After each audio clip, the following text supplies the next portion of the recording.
रहे लसैया आवेल नाही घरे बहरे रहे लसैया हो आवेल नाही घरे बहरे रहे लसैया आवेल नाही घरे आवेल नाही घरे लहंगा उठा के दे हम डुमावे के पहिलो खड़े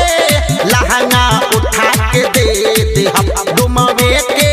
पहिलो खड़े बहरे रहे लसैया हो लहंगा उठा के दे हम डुमावे के पहिलो खड़े। अलबेला रिकॉर्डिंग स्टूडियो गढ़ी मैंने था।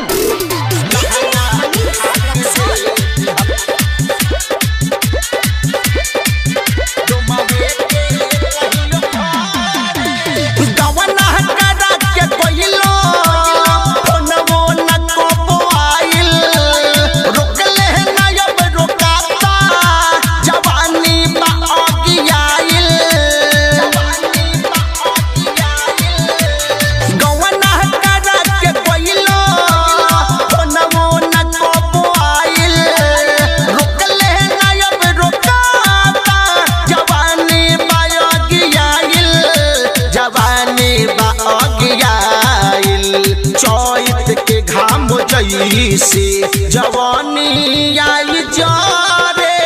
चैत के घाम जैसे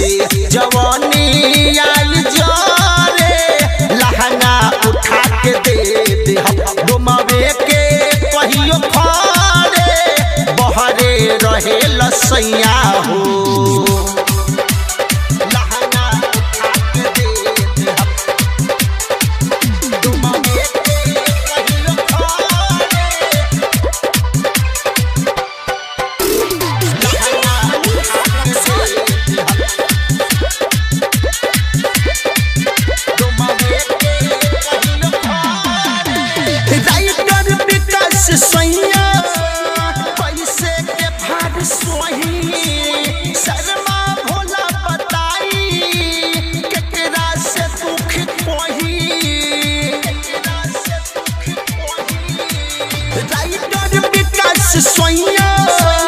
पैसे के भार सोही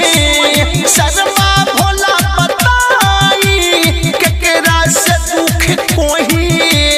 केकरा से दुख कही जुबना ए दुनु रोज रोज अपने में खूब लाड़े जुबना ए दुनु रोज रोज अपने में खूब लाड़े लहंगा उठा के दे हम डुमावे के पहिलो खड़े बहरे रहे लसैया हो। अलबेला रिकॉर्डिंग स्टूडियो गढ़ी मैंने नेपाल।